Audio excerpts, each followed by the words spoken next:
De vez en cuando hay que sacar a Natalia a pasear. Historia roja.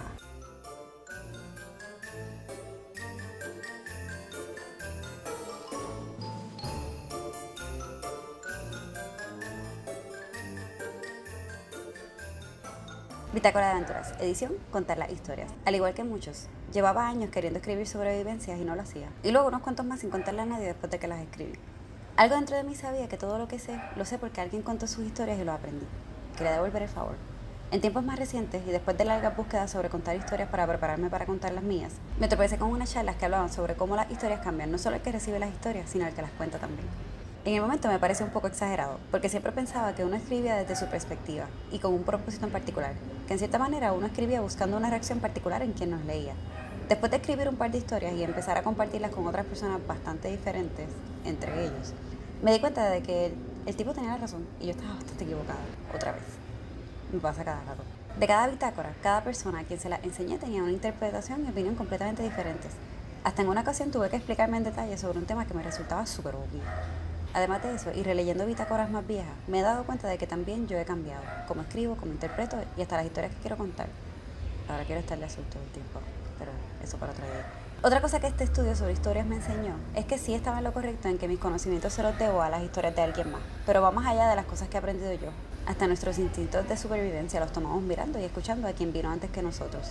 Algunas de estas creencias son para bien y otras me parecen una broma cruel de alguien que estuvo antes que yo, como al final del libro La ciudad de las bestias de Isabel Allende, que vino el indio de Dama y le contó lo que le dio la gana a los investigadores de la revista y terminaron publicando esa historia falsa que hizo como broma a los investigadores. Contar historias me parece importante, pero más importante me resulta la interpretación que hacemos cada uno sobre las historias que escuchamos. He empezado a pensar que más que aprender literal de lo que escuchamos, aprendemos analizando lo que escuchamos. Durante los últimos 2 años he estado obsesionada con mi futuro proyecto educativo, que todavía no sé lo que es, pero viene, eso es lo único que yo sé, y mi tan anhelado nuevo sistema educativo.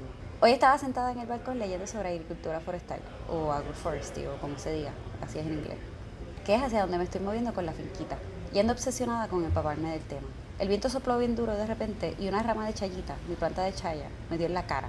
Fue casi como una galleta, literal y espiritual. De inmediato pensé que todo lo que sabía sobre ella lo había aprendido observándola, buscando información por mi cuenta y llegando a mis propias conclusiones sobre cómo cuidarla. Y ahí estábamos, 5 años después, que en verdad ahora son 7. Ella todavía viva y yo todavía aprendiendo cómo cuidarla a ella y a las demás compañeras del balcón, que hoy en día son más que nunca, más amigas que nunca. De inmediato me vino a la mente una imagen que vi el otro día y que no estaba segura si estaba de acuerdo o molesta con ella. Hoy no solo estuve de acuerdo, sino que quise aplicar lo que aprendí a mi proyecto educativo. La imagen tenía a un niño con un hacha cortando un pedazo de leña y su padre al lado haciendo con su cuerpo el movimiento que el niño debía imitar para poder cortar el pedazo de leña. La imagen decía que durante casi toda la historia de la humanidad los hijos aprendieron directamente de los padres y que solo en tiempos recientes se fiaban del sistema educativo para estos fines y que el sistema educativo actual fue un experimento que claramente estaba empezando a fracasar y que no había nada de malo en volver al método antiguo.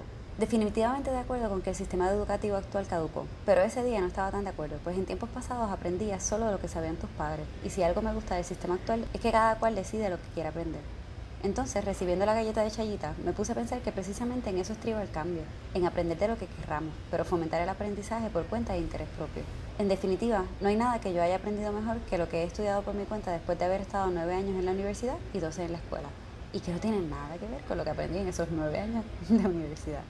La diferencia fueron temas escogidos por mí, cuando estuve lista para escogerlo, y nada ni nadie más pudo cambiar ese orden perfecto, incluso cuando me obligué a mí misma a quedarme en la universidad, aunque ya sabía que me quería ir de esa carrera. Leyendo y recibiendo galletas de chayita, lo único que podía pensar es que lo más útil que he podido aprender ha sido a leer y a desarrollar mi pensamiento crítico. Quizá de eso se trata de este nuevo método de educación que me pongo a transmitir, aunque sea a mis sobrinos, hijastros y o hijos si es que algún día tengo, de darle las herramientas para que aprendan de lo que quieran aprender y para que escuchen las historias que quieran escuchar, para que a su vez hagan historias para que alguien más aprenda.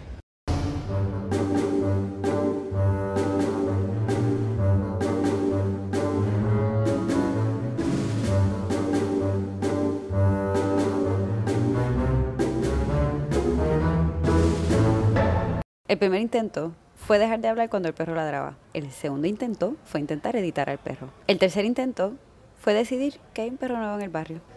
Nos veremos otro día que no va a ser hoy.